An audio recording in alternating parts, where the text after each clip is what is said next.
Hello and welcome to the Mental Series Part 3. Wow, I'm already at a trilogy and that's like dope to me that I'm getting this out there. So, excuse the shoddy journalism or shoddy camera work if this doesn't come across too well, but I believe the best thing to get out there is get out your message. As so many people suffer through analysis paralysis, they want everything to be perfect. But as human beings, we are not perfect. We're imperfect beings. We can strive for excellence today, but we will never be perfect. But anyways, let's get into part 3. This will be an introductory section into my family. And I just finished a 75-minute yoga practice, so I'll probably be referring to my notes a few times. But anyways, like I said, I just want to get the message out there and that you're so capable. So the very first point that I'm going to say is that I am the younger brother, the younger sibling. I've got one older brother, a mother, and a father, and they have both been married for 45 years in August. And I was very loved and appreciated. So now I will just talk a little bit about what my mother and father did for a living. My mother worked hard as a real estate agent. I got good perseverance and determination from her. And my father was a jack of all trades, who who worked a variety of woodworking jobs and companies. Was an early entrepreneur since he created classic closet interiors, and he sold that company for a profit. After the sale, he worked as a professional woodworker installer with Home Depot for Peterborough and Ajax, Bowmanville, Pickering, and Whitby region. Often went on jobs with father, making $100 to $200 a day, like through the installation of cabins. Basically, that was a fun time. They'd always give me the like heckle me, older brothers and older fathers. They always want to give you like shit, but like that's what I appreciate about myself. Like I've got very thick skin. Like words really can't hurt you, and that is a thing that I think's fallen down nowadays. I just really don't understand the whole cyberbullying thing. Like, make something of yourself. It's just words. You can only accept an insult if you believe the words to be true. If you don't, like, and if they're nobody, why do you worry? But anyways, more back to the point. So when I went on a typical install, I would make my dad would make $3,000 to $4,000 per week, which was like a dope thing for me back in the day. But even now, like that seems like peanuts. But even now, $3,000 to $4,000 a week, that's 60,000 a year approximately, because 12,000 a month. And actually, no, it's about 144,000. So if you can make that much dough, and that's what I'm like hoping to like just connect with people through this series and help out different cancer societies.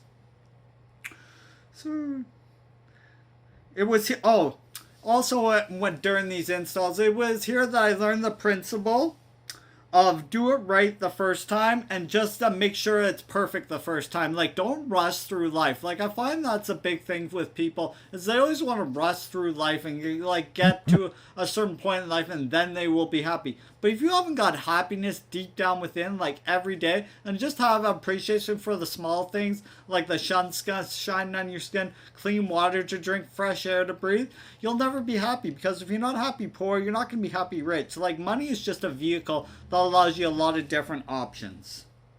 So back to the principle of what I was saying. The principle of excellence was established. Do it right the first time, and it creates happy customers. Both my customers worked in the client service field, and I wish I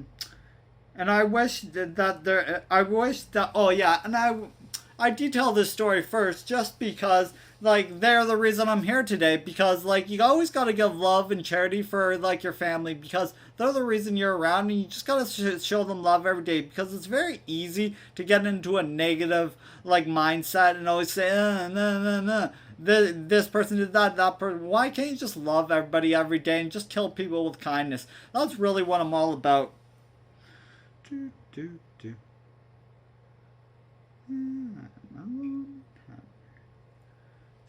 Oh yeah. So the next point I want to discuss about my parents is the traditional values that they've been raised with. So, like, my parents have been raised with the traditional value and mindset where it's just like back in the 1920s, the best way to get like ahead was to go to school because back when the Industrial Revolution came around, this was actually like explained to me by Dan Locke, so I'll try to do it a bit of justice. But anyways, the quickest way to get ahead was to go to school, and then you would get promoted at your job, and then you would actually make more money. But do you think in 100 years, do you think that education strategy has really like come to say like my grandparents have passed it on to their parents and then it has just continued? Like the greatest thing is connecting with people and it's all about the skills economy now. Like it's not to say that having a college degree and having all these degrees are great, but there are a lot of people they come out of like school without a job and then they've got huge college debts. So like that necessarily isn't the best way to like talk to people and like get a job. Like if you're very good at skills economy, I bless you for that because it is because of university I was able to connect with Tau Kappa Epsilon. But I like people can develop thoroughly through college, but also you don't need that to become a successful millionaire and self-made millionaire.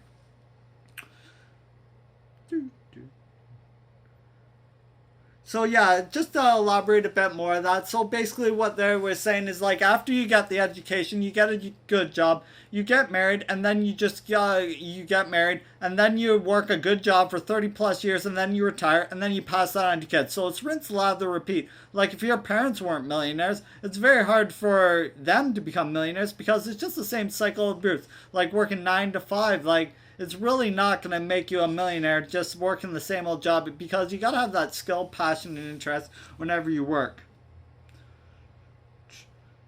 So, like this weekend, I'm actually trying to get this video on before my parents come visit me before the big game just because they're very against this whole online like economy and like I just don't believe they understand what it means to get your message out there and just like thing like I'm gonna slowly like wean them on to it but like I don't know because they believe everything is a scam that everybody's out there to get either just because they've been raised with that traditional values I just explained. So the biggest way to do that is to look people directly in the eyes and tell them like I am here to help you. But anyways, like I said, like nothing's gonna be perfect the first time. Like even now, I'm referring to my notes, but I am getting an authentic, genuine message out there.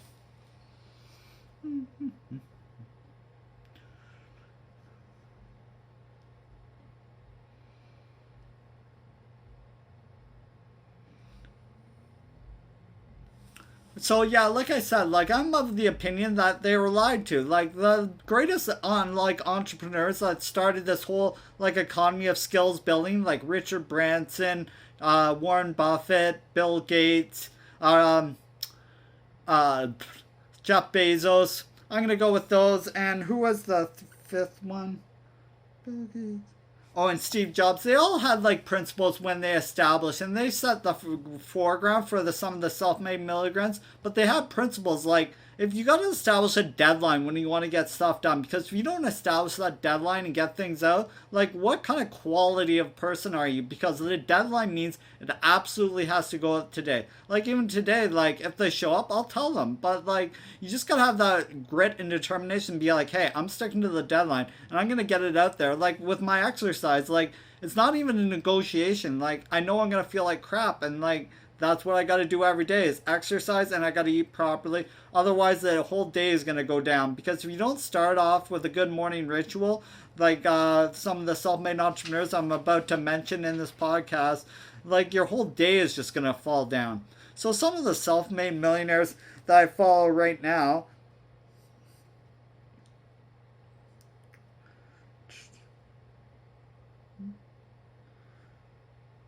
so some of the self-made millionaires I follow right now are Jason Capital, Dan Locke, Bedros Keuilian, Brandon Carter, and like just basically with that, like they explained a lot to me. It's like if you have hustle, grit, and determination, like out of 8 billion people, what's really unique to me is that everybody has a unique skill. Like, and you just got to discover it. Like, what truly makes you happy? What is your purpose? Why do you get out of bed in the morning? Like, for me, it's fitness and health promotion. Like, every day, I feel just on fire after I work out. And then it's just like, I don't even, like, my dad loves TV, but even now, I'm just like, even if I'm watching an hour TV show, I'm like, what am I getting out of that? Like, what action am I taking? And it's just like another Dan Lockeism is poor people watch TV and rich people read books. Like, I'm just like thirsty to get more and always constantly take action.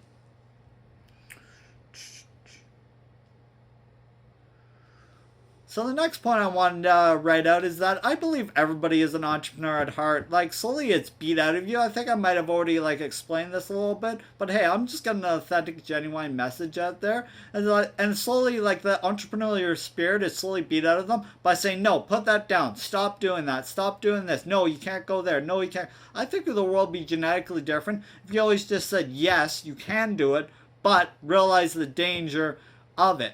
But, like, hey, I'm not going to say no, not do it. But, like, when kids even learn to walk and to go, you got to direct them. But after that point, like, you should really just take the reins off and just be like, son, you're going to learn the hard way. But, like, hey, as long as you're learning and developing your skill, you're becoming stronger. And that's what I really appreciate. Dude.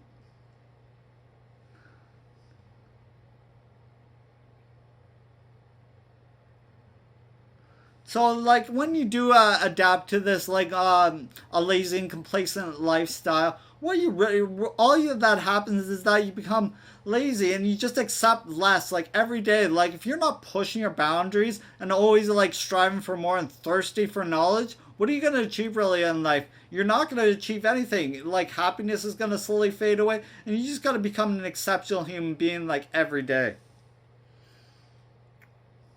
So getting back to my family, we are constant action takers, and we always live a fit, happy, and healthy, nutritious lifestyle, and we want the best for every person we encounter.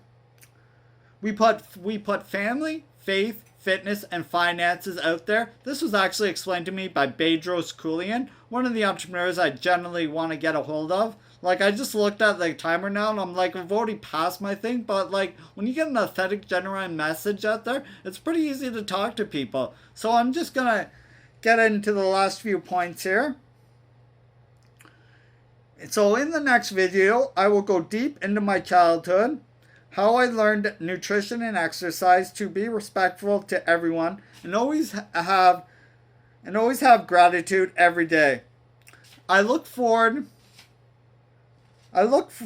in this video. It will be posted on my Fearless Motivation and Mental Stamina Wednesday or Thursday.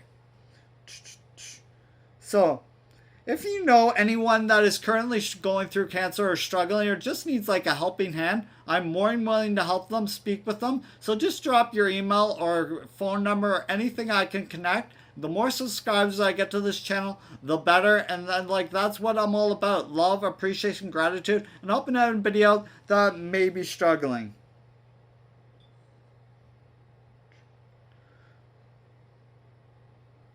So until next time, I'm just going to slowly wrap up this video. And like I'm already at a trilogy, and that just is like dope to me. So until next time, everybody, Kaizen, baby. And like, let's keep going forward. Woo!